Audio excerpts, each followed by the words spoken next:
함께 봉독하겠습니다. 하나님 말씀은 골로새서 2장 20절부터 23절까지 말씀입니다. 같이 한 목소리로 봉독하겠습니다. 시작. 너희가 세상의 초등 학문에서 그리스도와 함께 죽었거든 어찌하여 세상에 사는 것과 같이 규례에 순종하느냐?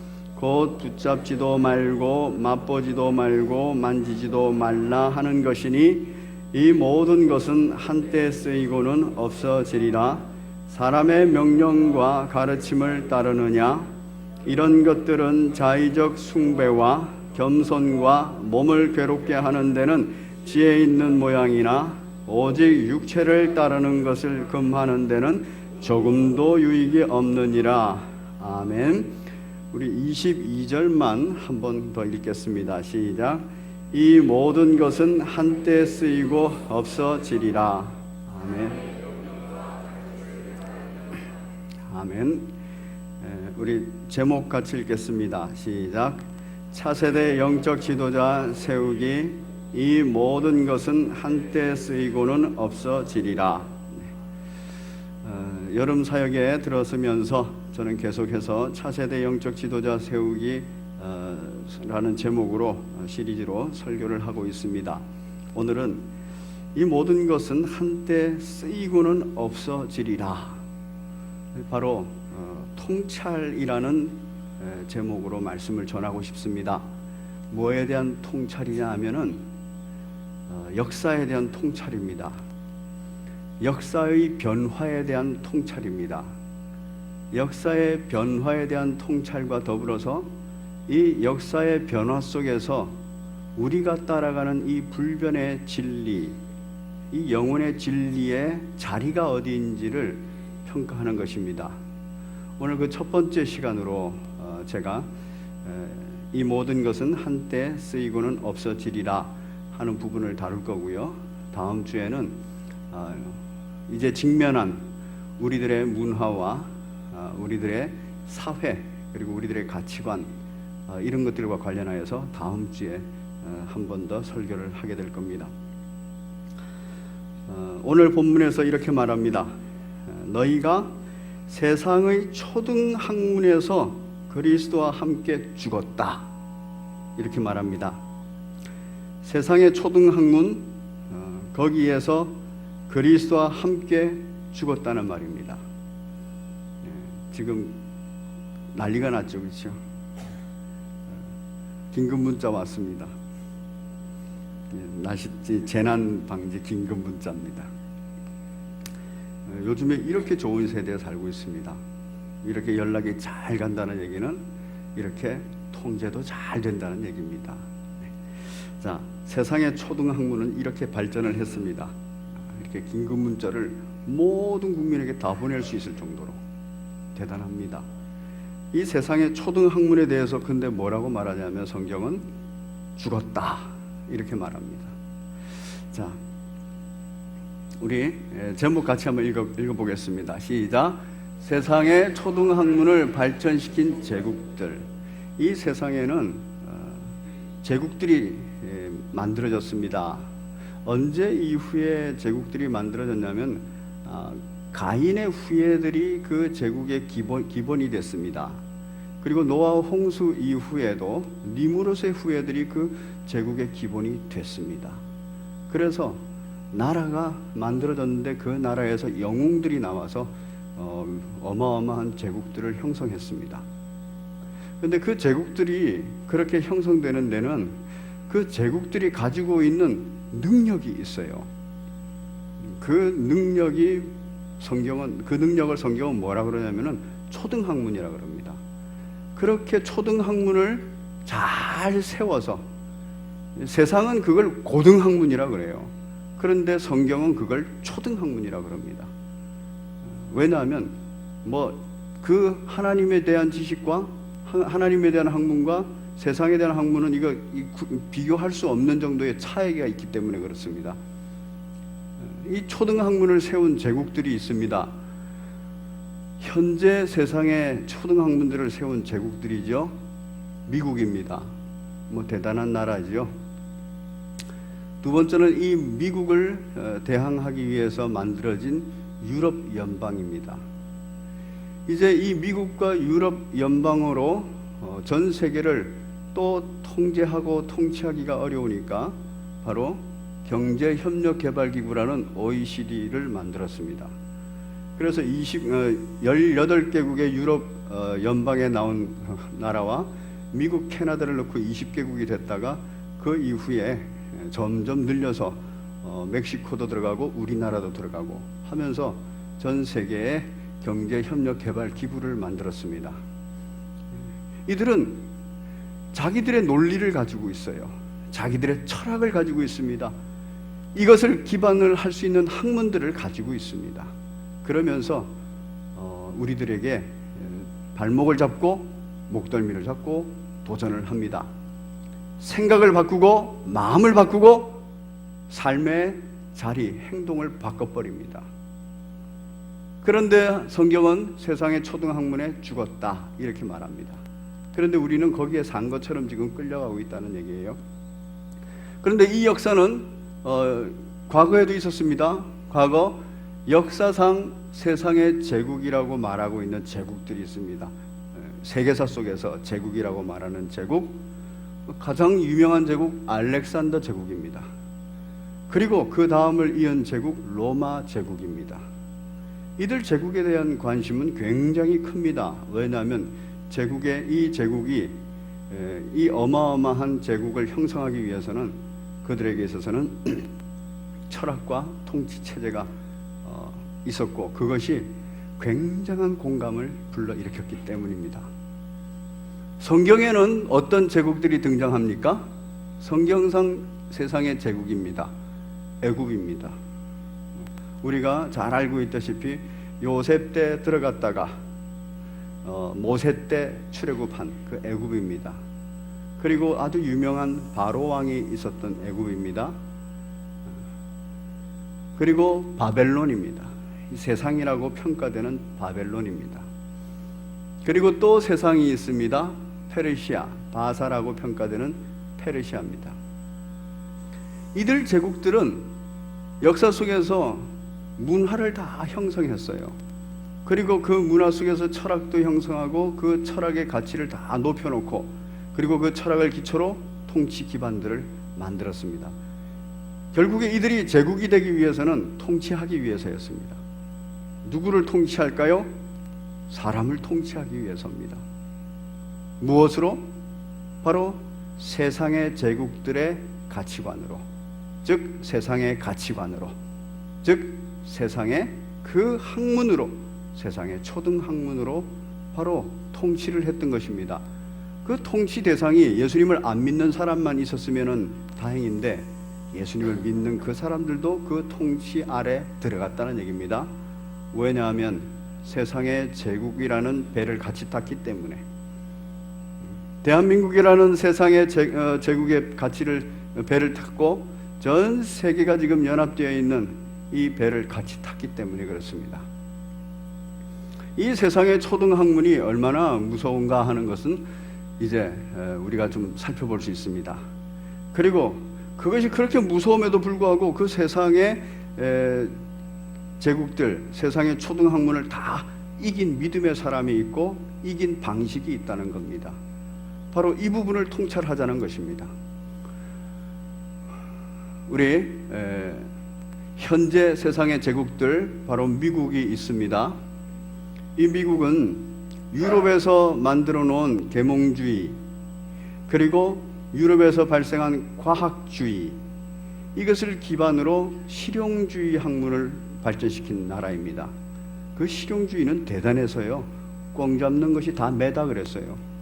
돈만 잘 벌어다 주면, 경제 부국으로 만들어주면, 군사력을 갖기만 하면, 그리고 어떤 수단과 방법을 사용해도 이기기만 하면, 그러면 그게 매라는 겁니다. 이 실용주의입니다. 이 실용주의적 사고는 아주 급속도로 인공지능을 발달시켰습니다. 왜냐하면 인공지능이 발달되면 굉장히 많은 부분에서 편리해지고 굉장히 많은 부분에서 경제적 절감을 가져올 수 있기 때문에 그렇습니다. 뭐는 필요가 없습니까? 돈을 많이 들여야 되는 사람은 필요가 없는 겁니다. 그래서 인공지능의 발전을 가져왔습니다. 유럽 연방입니다. 이 유럽 연방에도 동일하게 계몽주의가 처음 발전을 했고, 그리고 이 계몽주의 위에서 과학주의가 발전을 했어요. 이 과학주의는 뭐를 배경으로 발전했냐면 산업혁명을, 1차 산업혁명을 배경으로 발전을 했습니다. 이들은 굉장한 학문들이에요. 굉장한 발전들이고 굉장한 변화들입니다. 이 변화들을 기반으로 이 유럽 연방에 집중하고 있는 것도 역시 인공지능, AI라고 하는 인공지능입니다.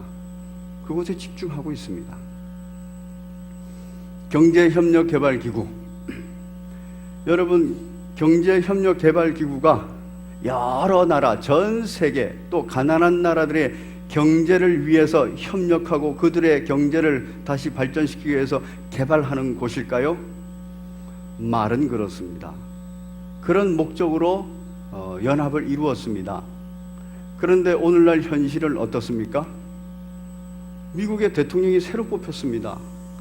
새로 뽑히고 나서 그 미국의 대통령이 제일 처음 한 게 뭐냐면 경제 조약들을 새로 체결하는 거예요. 경제 조약들을 새로 체결하는데 이미 경제가 하나로 묶여져 있기 때문에, 이 미국이 주도권을 가지고 있었기 때문에 이 경제 조약을 새로 맺겠다 그러니까 전 세계 나라들이 전부 다 고개를 숙이고 깨갱깨갱하고 있지 않습니까? 우리나라도 가슴 두근두근거리면서 지금 미국의 처분만을 이렇게 바라보고 있지 않습니까? 바로 이게 통치수단입니다. 전 세계를 통치수단입니다. 한 나라를 완전히 부도에 넣어버릴 수도 있고, 한 나라를 완전히 다시 소생시켜버릴 수도 있는 그런 협력기구, 어마어마한 권력기구가 됐습니다. 그 권력기구의 주도권을 가지고 있는 몇 나라들이 있다는 것입니다. 자, 이게 세상의 초등학문입니다. 무섭습니다. 이 세상의 초등학문이 지금 어디까지 와서 무엇을 위협하고 있는지 동영상을 한번 좀 틀어주십시오. 이 서치 라이트는 좀 꺼주시고. 인공지능 알파고가 이세돌 9단을 이기면서 인공지능에 대한 관심도 높아졌지만 불안감도 커진 게 사실입니다. 인공지능 로봇이 우리의 미래 직업을 바꿔놓을 것이라는 예측도 나오고 있는데요. 고용정보원이 분석한 결과 콘크리트공, 제품 조립원, 청경, 격리 등은 인공지능과 로봇 기술로 대체될 확률이 99% 이상인 것으로 나타났습니다.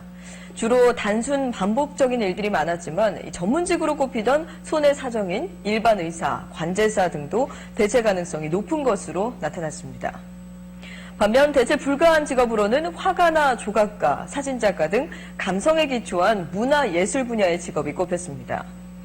기계가 인간의 직무를 대체할 것이라는 불안감은 이번이 처음이 아닙니다. 19세기 초반 영국에선 수공업이 기계로 대체되며 일자리를 잃게 된 노동자들이 기계를 파괴하며 저항한 러다이트 운동이 일어나기도 했는데요. 이런 우려 속에서 다양한 분야가 기계로 대체됐지만 사람이 완전히 밀려나게 된 건 아니었습니다. 기술 발전의 결과로 현재 우리는 일상에서 많은 편리함을 누리고 있는데요. 지금까지 그래왔듯이 인공지능과 로봇 기술도 사람의 직업에 대한 완전한 대체가 아닌 공존을 향해 나아갈 것으로 보입니다. 네.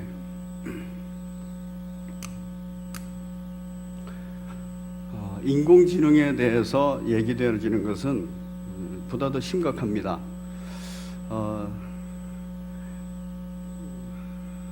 여러분 이세돌 아시죠? 네. 이번 유치부 주제 내용이 바로 이세돌과 비슷한 밧세돌이었어요. 그래서 서로 받아줍시다, 우리 하나니까. 또 서로 세워줍시다. 그리고 서로 돌아봅시다, 돌봐줍시다. 이런 얘기, 밧세돌. 그 이세돌이 아주 유명하게. 이세돌이 아주 유명한, 이 이세돌 그 기사가 유명하게 된 것은 바로 알파고라고 하는 인공지능하고 대결했기 때문에 그렇습니다. 그 이전에도 인공지능하고 사람이 대결한 케이스들은 몇 번 있었습니다. 체스 대회에도 인공지능하고 사람하고 대결을 합니다. 그런데 그런 대결을 할 때마다 실패를 했어요. 그런데 체스보다는 훨씬 복잡한 그러한 바둑과 관련해서는 이제 처음인 겁니다. 근데 바둑에서 4대 1로 알파고가 이겼습니다.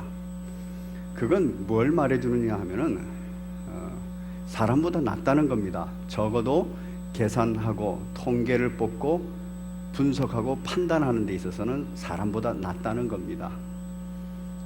이 인공지능은 기하급수적으로 그렇게 발전을 해오고 있습니다. 이 인공지능에 대한 얘기는 60년 전부터 얘기가 됐어요. 그런데 그때는 그냥 상상 속의, 공상 속의 얘기였습니다. 왜냐하면 그걸 받쳐줄 그러한 기반 산업이 안 돼 있었기 때문에 그래요. 그래서 최첨단을 60년 전에 최첨단을 가면서 인공지능에 자신의 인생을 던졌던 사람은 거지가 됐습니다. 재벌들 말고는.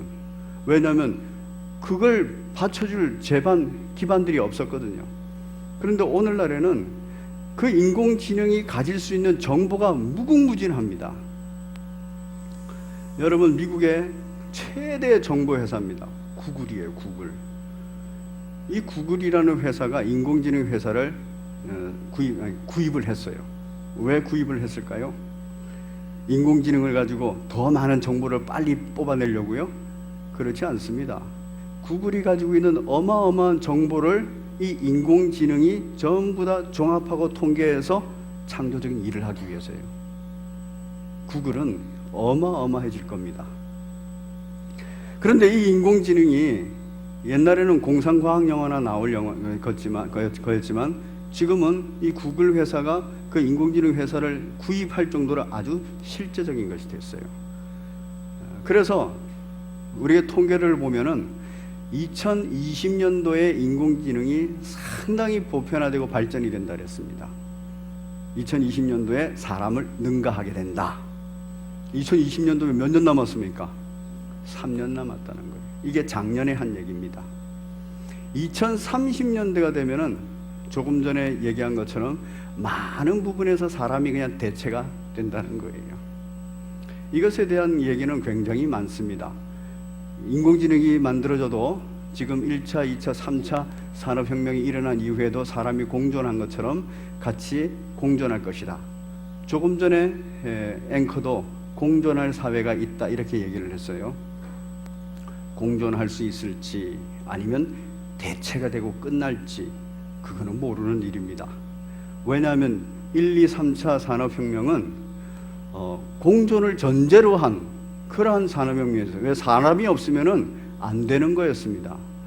그런데 이 인공지능은 로봇이 개발돼 버리면은 이 인공지능으로 만들어진 로봇에 의해서 그냥 사람의 1대1 교체가 돼 버립니다. 지금은 산업 현장에서 조립하는 일을 인공지능이 하고 있어요. 그런 부분 로봇이 하고 있습니다. 그리고 음식 만드는 거 이런 거 하고 있고, 지금 인공지능이 하고 있는 최첨단 중에서는 기사 쓰는 겁니다. 전 세계에 일어나는 날씨 기사, 그 다음에 일어나는 자연재해 기사, 이런 것들은 사람의 힘으로는 도무지 감당할 수 없을 정도로 30초에 200건, 400건 이런 기사를 만들어내는 거예요. 그것도 정확한 통계에 의해서, 정확한 측정에 의해서. 지금은 이 정도 수준이지만 이제 3년 후, 13년 후 되면은 이 인공지능은 어마어마하게 발전을 한다는 겁니다. 그 발전 속도에 따라서. 여러분이 가지고 있는 직업 중에서 상당 부분은 밀려난다는 얘기예요. 누구한테? 로봇한테. 지금은 로봇이 뻣뻣하고 이상하지만은 이것이 3년 후, 5년 후, 10년 후면은 이 로봇이 거의 사람처럼 움직인다는 겁니다. 근데 지금 얘기하는 것은 감성을 중심으로 한 창조적인 일, 이거는 못할 것이다. 여러분 지금 그 병원에는 이미 인공지능이 진단에 들어갔습니다.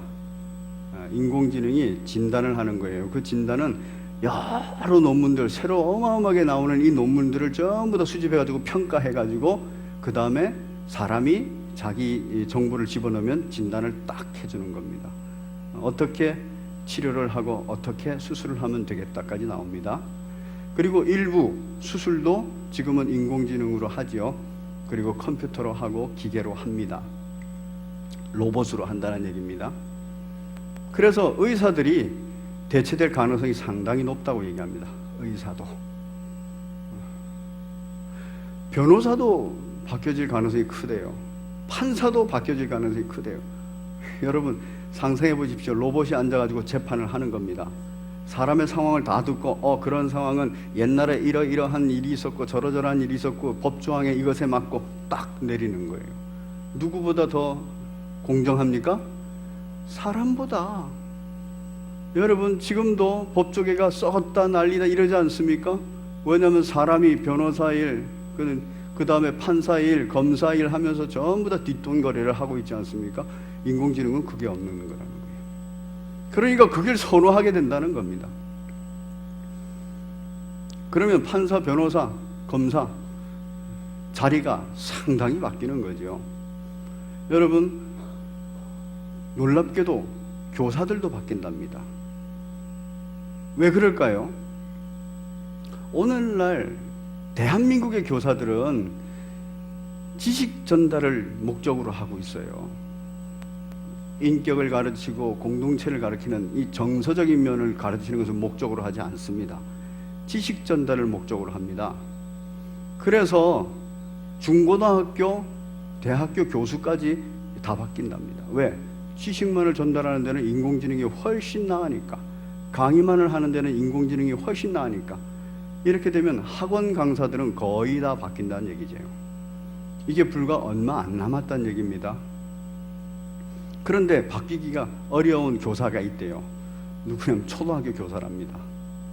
왜냐하면 어린애들을 다뤄야 되기 때문에 이 어린애들의 감정은 인격적으로 다뤄야 돼서 잘 바뀌기가 어렵답니다. 유치원 교사들이 바뀌기 어렵답니다. 왜냐하면 어린애들의 그 아주 창조적이고 아주 돌발적인 행동들에 대해서 인공지능이 감지를 못한다는 거예요. 자, 이런 부분들이 지금 이건 실제입니다. 현실입니다. 도래합니다. 모처럼 역사 속에서 애굽이 제국을 형성하고 수많은 나라와 민족들을 통치했듯이, 그리고 알렉산더 제국이 그렇게 문화를 형성하고 철학을 형성하고 통치했듯이, 로마 제국이 그렇게 했듯이 오늘날까지도 그 그리스 로마의 신화라든가 그리스 로마 문화 이런 것들은 오늘날에도 영향을 주고 있지 않습니까? 인공지능이 누가 이걸 지금 감당해야 됩니까? 우리들의 넘겨주세요. 네. 차세대 영적 지도자들이 이거 감당해야 됩니다. 우리들도 동시대를 살아갑니다. 그리고 우리 다음 세대는 확실하게 자기 시대를 살아갑니다. 바로 저와 여러분들의 자녀들입니다. 저와 여러분들의 믿음의 후배들입니다. 지금 여름 성경학교를 하고 있고 지금 수련회를 하고 있는 우리 젊은이들, 우리 중고등학생들, 우리 초등학생들, 우리 유치부 학생들, 어린이들, 그리고 영아부에 이르기까지 다음 세대들이에요. 이 다음 세대들은 이것을 피부로 느낍니다. 정말 로봇하고 싸워야 됩니다.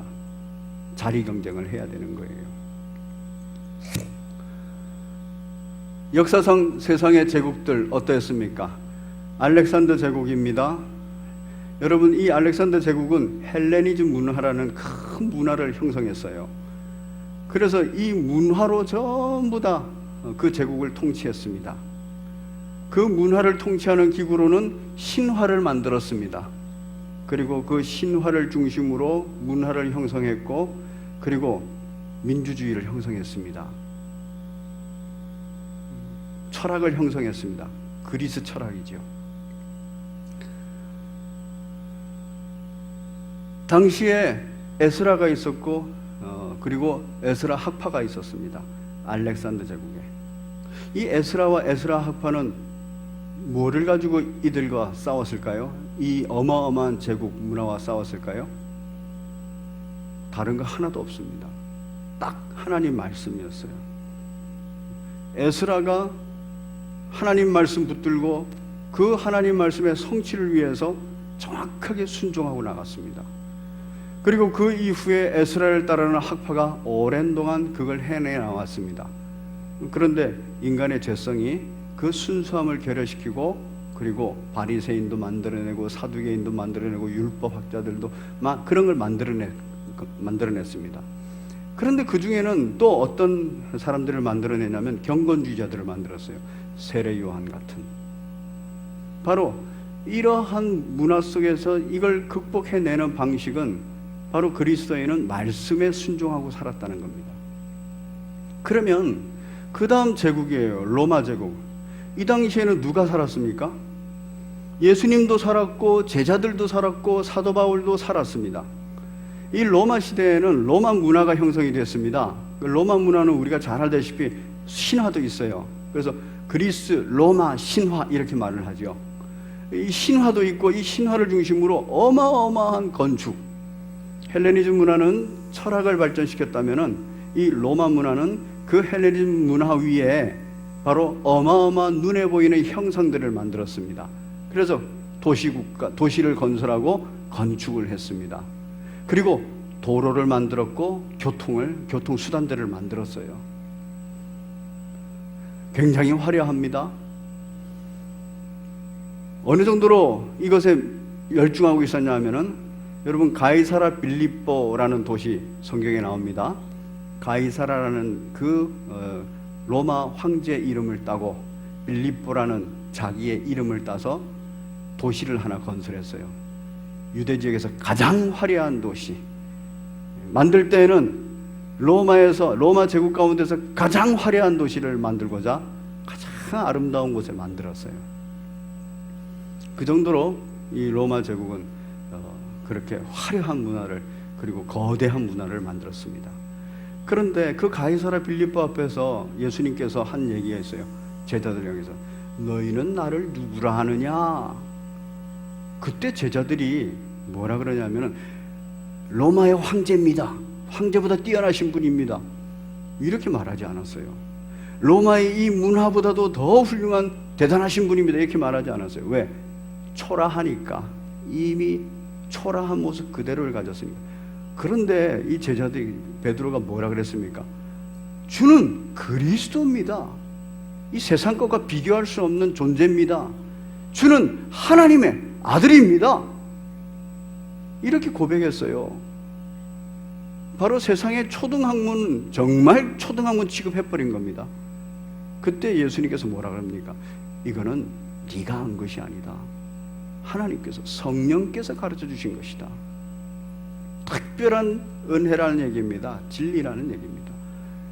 저 로마 제국이 저렇게 화려하고 알렉산더 제국도 무너뜨리고 저렇게 화려하게 눈에 보이는 것을 만들었으나 거기에 매몰되지 않고 거기에 유혹되지 않고 거기에 현혹되지 않고 자기들이 힘을 쏟을 곳이 어딘 줄 알았다는 거죠.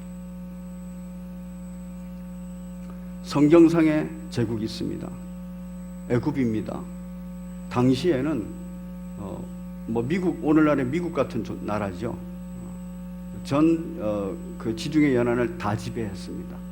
아스리아, 바벨론, 그리고 나중에는 아스리아, 바벨론이 다 망하고 나서 알렉산더 제국이 있을 때도 여전히 애굽은 있었고 로마 제국이 있을 때도 여전히 애굽은 있었습니다. 어마어마한 나라입니다. 마치 동양에서는 중국 같은 나라입니다. 다른 데 다 사라져도 중국은 남아있지 않습니다. 어마어마한 나라입니다. 그 애굽에는 누가 있었습니까? 요셉이 있었고 모세가 있었어요. 요셉이 죽을 때 뭐라 그럽니까? 내 뼈를 가나안 땅으로 가지고 가라. 그렇게 얘기합니다. 왜 그렇습니까? 하나님의 말씀, 그 약속의 말씀을 딱 믿기 때문에 그래요. 그렇기 때문에 그 가나안 땅이 최고의 땅이라는 거 알고 있는 겁니다. 그 가나안 땅이 영원한 내 후손들과 함께 살 수 있는 땅이라는 걸 알고 있는 거예요. 그래서 그 화려하고 좋은 애굽 땅에 묻히기를 원치 않습니다. 모세가 있습니다. 모세가 애굽을 다 돌아보고 왕자로서 교육도 받았습니다. 그런데 모세의 가슴속에 탁 남아있는 건 뭡니까? 그것보다도 전부 다, 그 모든 것보다도 하나님의 말씀이, 하나님의 역사가 중요하다. 그걸 깨닫고 출애굽한 거죠. 지금 똑같은 부분이에요. 여러 제국, 여러 역사가 거쳐도 딱 남는 건 하나님의 말씀이고 그 말씀의 성취입니다. 그리고 그 말씀의 성취를 믿고 가는 믿음의 결단인 겁니다. 순종이라는 거예요. 바벨론이 있습니다. 그때는 다니엘과 세 친구가 있었어요. 그래서 그 바벨론 제국이 얼마나 좋습니까? 바벨론 제국은 우리가 영화상에서 보면 굉장히 화려한 나라예요. 여러분, 바벨론 제국이 전 세계 역사 중에 영향을 끼치는 거 있죠? 법전입니다. 법전. 함무라비 법전이라고 그러죠. 그래서 그 법전을 기초로 전 세계 나라들의 법전을 만들고 있어요. 그 정도로 통치 수단을 확실하게 가지고 있었던 나라입니다. 그리고 문화가 굉장히 화려합니다. 색깔 있는 문화를 만들었거든요. 다니엘과 세 친구, 말씀 하나입니다. 그리고 사자굴에 들어가서도 우리 하나님께서 나를 구원해내지 아니하실지라도, 그리하지 아니하실지라도 나는 하나님만 믿는다 그랬어요. 왜? 하나님께서 하시는 일은 가장 좋은 것이니까 사자굴에서 다 죽이시든 사자의 밥이 되게 하든 거기에서 나를 구해내든 그건 가장 선한 것이라는 확실한 믿음인 거예요. 바벨론 왕에 굴하지 않습니다. 다니엘은 바벨론 제국이 망하고 나서 메대 왕국이 형성됐는데도 거기서도 총리를 했어요. 바벨론 제국에 굴해서 거기에 종노릇을 했으면 메대 왕국이 들어섰을 때는 죽어야 됩니다. 그런데 메대 왕국도 이 다니엘을 볼 때는 유용합니다. 왜? 하나님의 사람이니까. 메대가 망하고 바사 왕국, 페르시아 왕국이 됐습니다. 그때도 다니엘은 총리를 했습니다. 메대 왕국에 복종하고 살았으면 바사 왕국이 들어섰을 때는 죽어야 됩니다. 그런데 하나님 앞에 섰거든요. 그래서 유용하다라고, 그 나라에 유익하니까 살려두고 총리까지 하게 하는 겁니다. 마찬가지입니다. 이 바벨론을 극복하는 방식, 바로 다니엘과 세 친구. 페르시아를 극복하는 방식, 이 페르시아 때는 에스라, 느헤미야, 에스더가 살고 있었어요. 이들은 충신으로 살지만 종노릇하며 살았습니다. 그렇지만 하나님 말씀을 꽉 붙들고 있었기 때문에 기다리고 있었어요. 다니엘이 바로 그 예언을 읽고 예레미야 예언을 읽고 가르쳤습니다. 약속을 붙들고 기다렸어요. 에스라가 그걸 이어받습니다. 그리고 실제적으로 함께 했던 사람들, 느헤미야가 총독으로 갑니다. 그걸 보존하기 위해서 에스더가 목숨 걸고 유대인들을 구해내죠. 이 모든 것들이 하나님의 말씀이고 그 말씀이 성취였어요. 여러분, 세상의 제국은 있다가 사라지고 있다가 사라졌어요. 세상의 학문은 있다가 사라지고 있다가 사라졌어요. 그것이 주도를 하다가 그것이 전부일 줄 알았고 그것이 영원할 줄 알았는데 그게 얼마 가지 않아서 사라져버리고 대체가 돼버린 거예요. 여러분, 성경은 딱 이렇게 말합니다. 오늘 본문에서 22절을 같이 읽겠습니다. 시작. 이 모든 것은 한때 쓰이고 없어지리라. 예, 이 모든 것은 한때 쓰이고 없어지는 거라는 거예요. 알렉산더 제국에서도, 로마 제국에서도, 그리고 애굽에서도, 그리고 바벨론에서도, 그리고 페르시아에서도 그들이 가지고 있던 모든 문화, 가지고 있던 철학, 가지고 있던 종교, 가지고 있던 모든 것들은 한때 사용되다가 그거 사라지거나 그리고 아주 축소돼서 저 구석에 가 있거나 이렇습니다. 그 당시를 살았던 모든 믿음의 선배들, 애굽을 살았던 요셉과 모세, 그리고 바벨론을 살았던 다니엘 세 친구, 페르시아를 살았던 에스라, 느헤미야, 에스더, 이 모든 사람들, 그리고 알렉산더 제국에 있었던 그 에스라와 에스라 학파들, 로마 제국에 있었던 그 모든 사람들, 바로 예수님과 예수님의 제자들, 그리고 바울 사도에 이르기까지 그들은 이 사실을 안 겁니다. 그래서 바울 사도가 정확하게 얘기하는 거죠. 세상의 초등 학문에 매이지 말아라. 이것들은 한실에 있다가 사라지는 것이다. 영원한 것을 추구해라. 그러면서 이렇게 말합니다. 9절, 3장 9절 10절 같이 읽겠습니다. 시작. 너희가 서로 거짓말을 하지 말라. 옛사람과 그 행위를 벗어버리고 새 사람을 입었으니 이는 자기를 창조하신 이의 형상을 따라 지식에까지 새롭게 하심을 옛사람을 벗어버리고 새 사람을 입었다라고 얘기합니다. 그러면서 간파합니다. 세상의 것에 대해서, 세상의 초등학문에 대해서 23절에 이런 것들은 자의적 숭배, 자기가 생각해서 우상을 만드는 자의적 숭배, 자기를 숭배하거나 어떤 사람, 뛰어난 사람, 대단한 사람 숭배하는 자의적 숭배, 그리고 겸손, 이 겸손하지 못합니다. 많은 세상의 초등학문을 가지고 있는 사람들은 겸손이라는 걸 배우지 않습니다. 자기가 제일 잘났다라고 말하고 자기 말이 가장 옳다라고 말합니다. 몸을 괴롭게 한다. 이거 전부 다 배우려면 얼마나 힘이 듭니까? 바울 사도는 이렇게 말합니다. 이 많은 것들을 배웠는데 배우고 나니까 예수님의 복음과 비교해서는 배설물 같더라 이렇게 말해버립니다. 바로 이걸 배우려고 무진장의 애를 쓰고 힘겹고 투자도 많이 하고 시간도 들이고 뭐 다 했는데 이것이 한때 쓰이고 지나가는 것이었고, 이거를 배우느라고 주일도 범하고 그리고 신앙생활도 뒤로 미루고 이러고 살았는데 이게 영원한 것에는 도움이 안 된다는 거예요. 이것이 이런 것들에게는 지혜 있는 모양이다. 이런 것들은 유익이 있다는 겁니다. 오직 육체를 따르는 것에는 그것을 금하는 데는 유익이 없다는 거예요. 우리의 영혼을 위해서는 유익이 없다는 겁니다. 변화하는 세상입니다. 그런데 영원한 하나님의 말씀은 변하지 않습니다. 이런 거는 있다가 그냥 사라져버립니다. 그런데 말씀은 창세 때부터 지금까지 안 변하고 있습니다.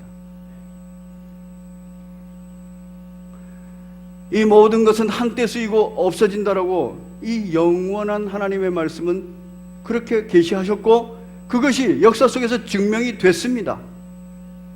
거기에 매몰되지 마십시오. 인생을 투자해도 성공할 것에 투자를 해야지요. 성공은 영원히 남는 게 성공하는 겁니다. 이 모든 것이 유익한 것은 자의적 우상숭배, 겸손과 몸을 괴롭히는 그것에는 이 모든 것들이 유익하다는 거예요. 세상의 초등학문들이. 이 모든 것이 무익한 것, 육체를 따르는 것을 금하는, 금욕주의를 말하는 건 아닙니다. 영적으로 성장하는 데는 이게 무익하다는 겁니다. 여러분은 여러분의 시간을, 여러분의 재능을, 여러분의 육체를 어디에다가 헌신하겠습니까? 세상의 초등학문, 헬레니즘 문화, 그리스 문화, 그리고 더 나아가서는 이제 우리가 몸으로 받고 있는 계몽주의 문화, 과학주의 문화, 실용주의 문화, 그것의 극치를 달릴 것 같은 이제 인공지능 문화, 그 세계로 들어가고 있습니다. 그거 지나가는 것들입니다. 그런데 그 속에서 항상 남아있는 것은 교회였습니다. 항상 남아있는 것은 하나님 말씀에 순종하는 사람이었습니다. 힘을 빼지 마십시오. 어디다가 집중을 해야 되는지. 그렇다고 해서 그 모든 문화를 무시해버리면 안 됩니다.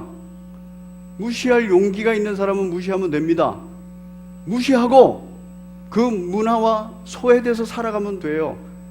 가난하게 살 수도 있고, 그리고 뒤처진 사람처럼 살 수도 있고, 그럼에도 불구하고 하나님 말씀을 꽉 붙들고 있으면 그 사람은 승리한 사람입니다. 성공한 사람입니다. 하나님은 영혼 가운데서 그에게 도장을 찍어줍니다. 세상에 영향을 끼치고 세상을 주도하고 싶은 사람이 있습니다. 그러나 그 사람은 세상을 주도하고 세상에 영향을 끼치기 위해서 거기다가 시간을 다 뺏겨버리면 영적인 곳에, 하나님 말씀에 집중하고 순종하는 곳에 준비를 못합니다.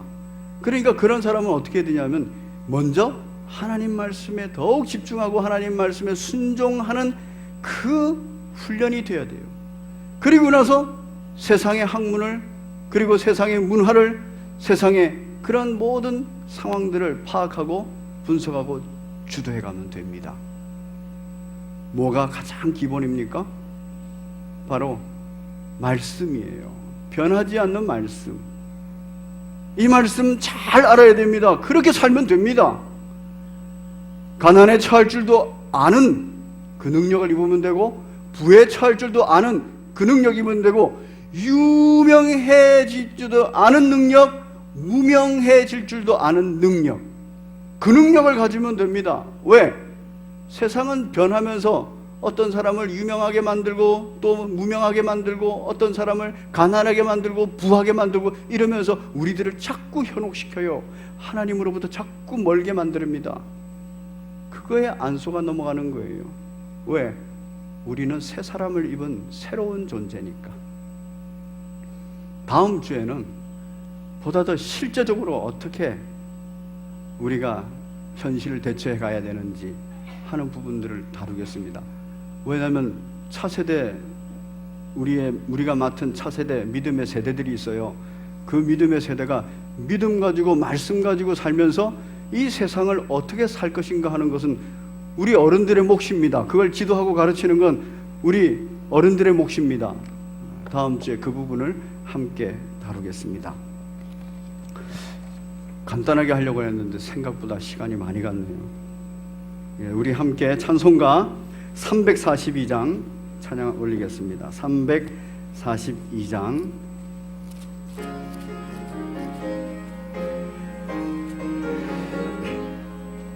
너시여